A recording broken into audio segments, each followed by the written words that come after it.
here at DyatlovPass.com is a resource that has to be probably the best Dyatlov Pass resource on the internet. The name of it is 1079, the number of the mountain they were trying to get to. It's entitled Dyatlov Group. There's no author listed, and the author begins. The Dyatlov Pass incident is the mysterious deaths of 9 ski hikers in the northern Ural Mountains on February the 2nd, 1959.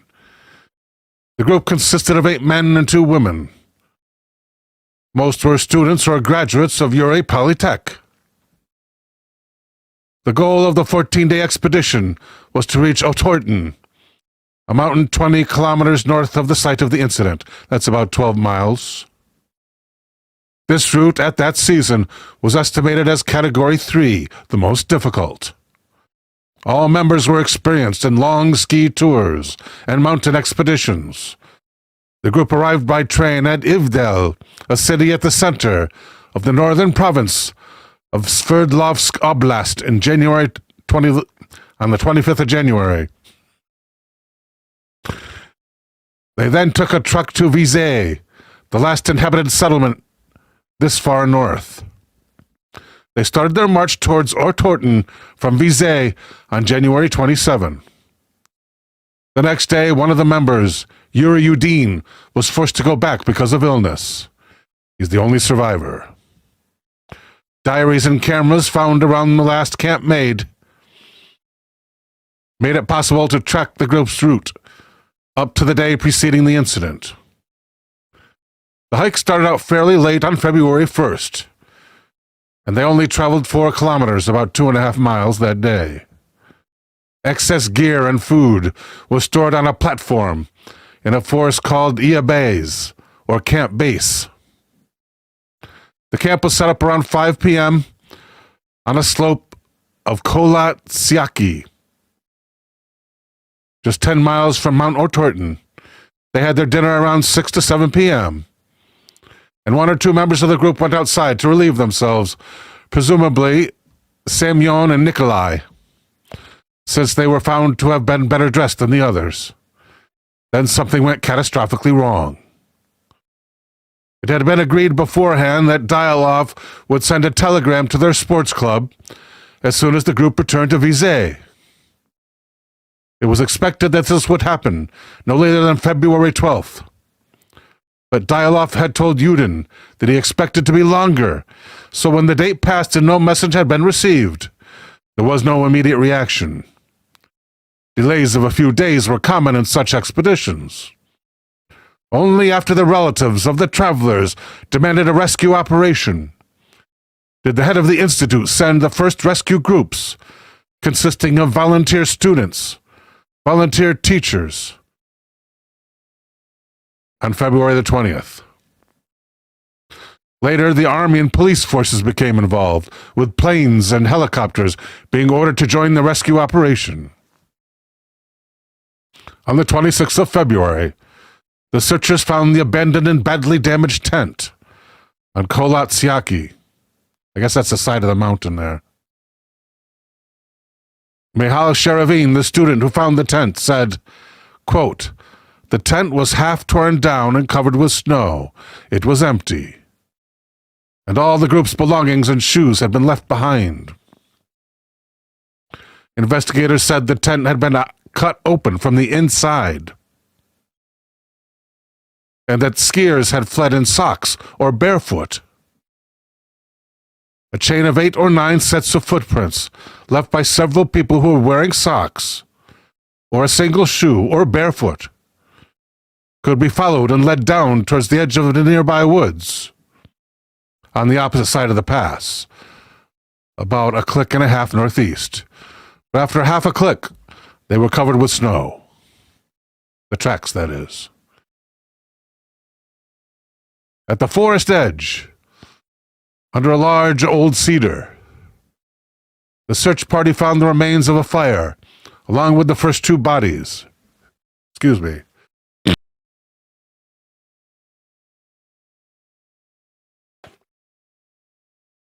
Those of Yuri Krivoshenko and Yuri Duroshenko.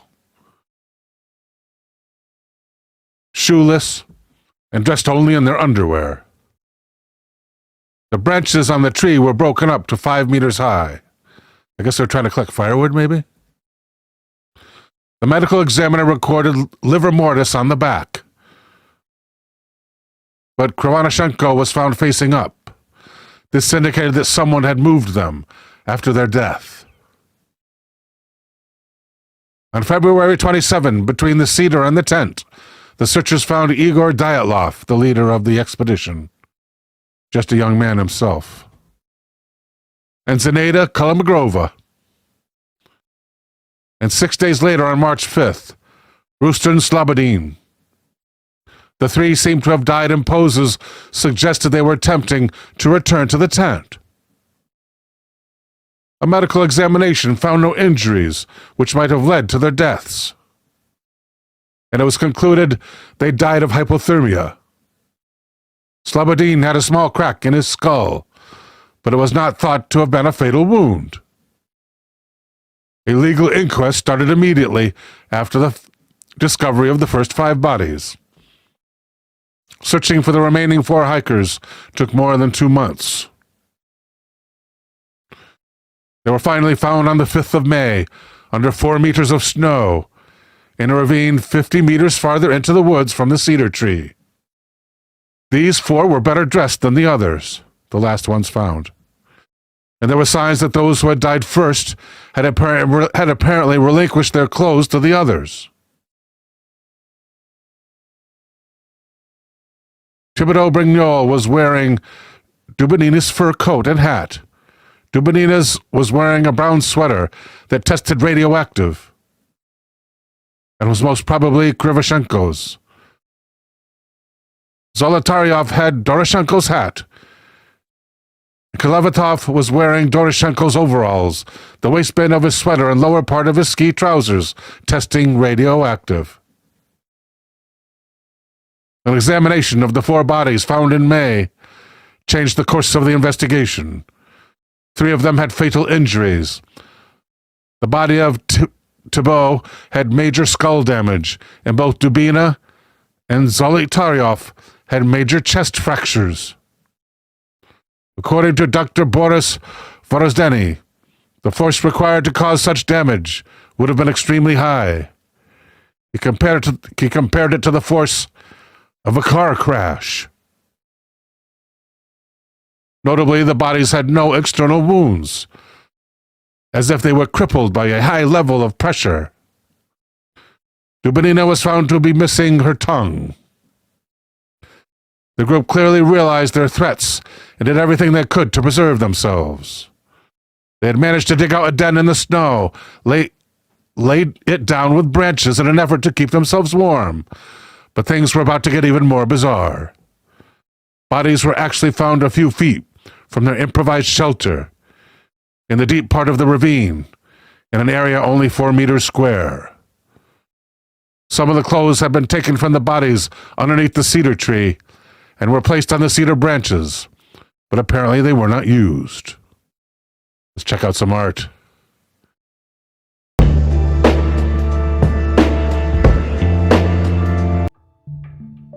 The fact that Dubinina was missing her tongue has been taken way out of proportion. Some say that it was cut off or ripped out while she was still alive. Others say it was eaten by scavengers after death, while some even claim the tongue was later found somewhere else. But I've read the medical reports, and this is what it says. The diaphragm of the mouth and the tongue is missing. That's it. There's nothing about cutting or ripping or anything. I don't know how or where it began, but there seems to be an exaggerated importance placed on this missing tongue, while in reality it's a rather minor detail. At least the medical examiner believed it to be a minor detail, otherwise he would likely have elaborated further. For example, the same section of the same report states, "Gaping orbits, the eyeballs are absent." Equally mysterious, right? Well, no, because the medical examiner does provide an explanation for both. Soft tissue injuries to the head are post-mortem changes to Dubinina's corpse, which was recently exposed to water prior to detection. He even adds putrefaction and decomposition in parentheses to clarify exactly what it means. And this was not even exclusive to Dubinina, as the 4 last bodies were all damaged due to the melting snow. Now, some who claim that her tongue must have been removed while she was still alive have pointed to the fact that she had about 100 grams of blood in her stomach. But that's not exactly true either. The relevant portion of the forensic examination reads, the stomach contained up to 100 cubic centimeters of a dark red, slimy mass. That's about 10 centiliters of something, most likely food, mixed with something red, most likely blood. So we don't know how much blood was in her stomach, just that there was blood in her stomach. Which isn't that strange given that she was suffering from massive internal bleeding. One of the most mysterious aspects of this case is that 3 separate articles of clothing discovered on 2 of the bodies were found to be radioactive. Which does indeed sound a bit mysterious, but you have to keep in mind that almost everything is slightly radioactive. So we need more details. The radiological studies claim that under normal circumstances, an area of 150 square centimeters should not exceed 5,000 disintegrations per minute. Only 3 articles of clothing exceeded or equaled that limit at 5,000 dpm, 5,600 dpm, and 9,900 dpm. The only explanation given in the report is that the clothes were contaminated as radioactive dust fell from the atmosphere, or the clothes were susceptible to contamination when in contact with radioactive substances. In other words, they were unable to determine exactly how the clothes were contaminated, but it's not unrealistic to believe it to be a result of natural processes. But just in case it wasn't due to the elements, there may be an alternative explanation. Kolevatov had previously worked at a facility developing nuclear materials, and Krivonoshenko had previously worked at a top-secret plutonium production plant for nuclear weapons, and the 3 articles of radioactive clothing belonged to Kolevatov and Krivonoshenko. Around the time of the hiker's disappearance, numerous sources claim to have seen UFOs in the form of orbs of light moving across the night sky for a few seconds up to several minutes. These include 3 soldiers and 2 different hiking groups. Some witnesses also claim that the indigenous Mansi population as well as a group of geologists had told them that they had observed fireballs in the sky around the time of the incident. The problem with UFO sightings is that they are, well, unidentified and often unverifiable as a result. Only one of the hiking groups reported to have seen the UFO during the night of the incident, while the other sightings occurred before or after. Then there's this. This is the very last photo taken with one of the hiker's cameras. It appears to be a photo of some type of light source taken in the middle of the night. Unfortunately, the photo is about as undescriptive as the UFO it is claimed to depict. It could no doubt be a photo of a UFO, and it could no doubt be a photo of a candle, flashlight, fire, stove, or anything else. But let's assume that it is a photo of something in the night sky. What could it potentially be depicting?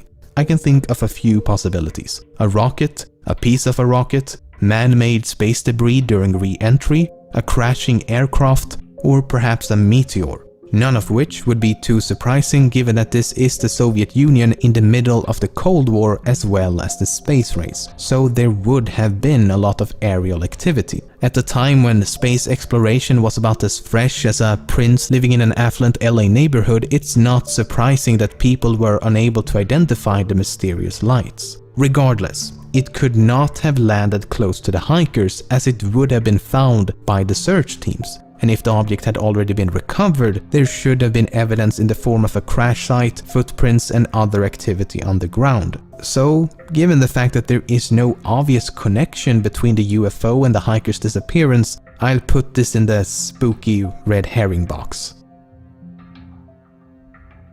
So, what happened? Why did they leave the tent? Why was it slashed open from the inside? How did some of them sustain such major injuries while the others simply succumbed to the cold? Why were so many of them underdressed? I think the biggest mystery is how it's been able to remain a mystery given the abundance of information. So after spending the better part of this month hiring multiple Russian translators reading through a massive amount of material ranging from theories about a KGB cover-up to a simple avalanche accident, this is what I believe to be the most credible explanation. First of all, why would they leave the tent? That seems to be the most important missing piece of the puzzle. I would argue that the only thing that could make them leave would have to be an immediate threat inside the tent. If something was outside, such as an animal or a UFO, then there would be no reason to cut the tent open. There were no signs of an avalanche, however, they could have escaped believing an avalanche was tumbling towards them. The problem with that theory is that the footprints show them walking in a calm and orderly manner down the slope, as opposed to running away in panic. So something caused them to panic inside the tent, but once outside, they calmed down and made a conscious decision to walk down the slope.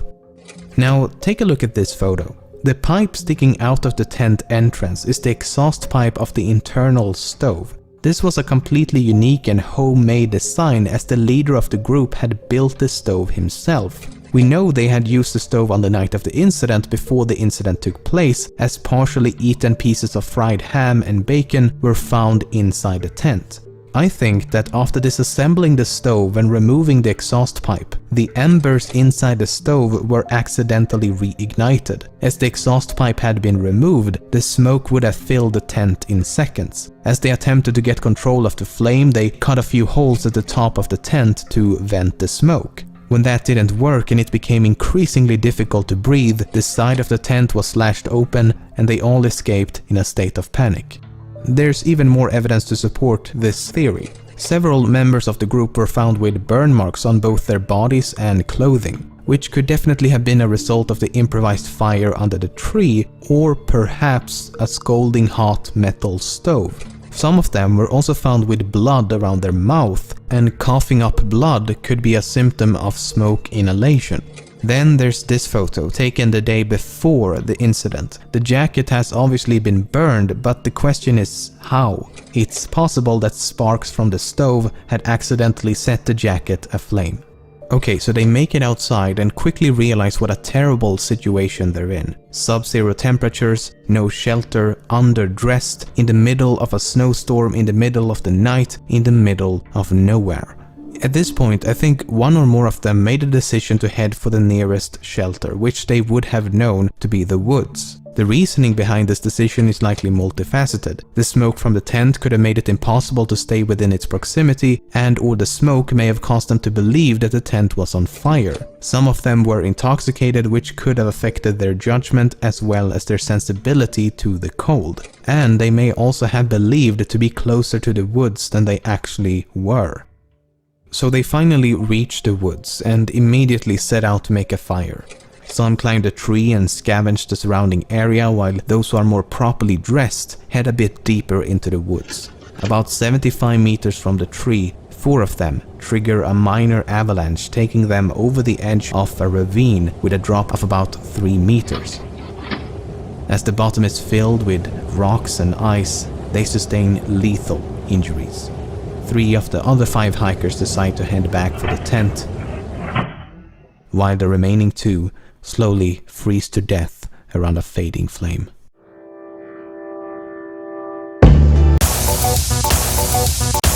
1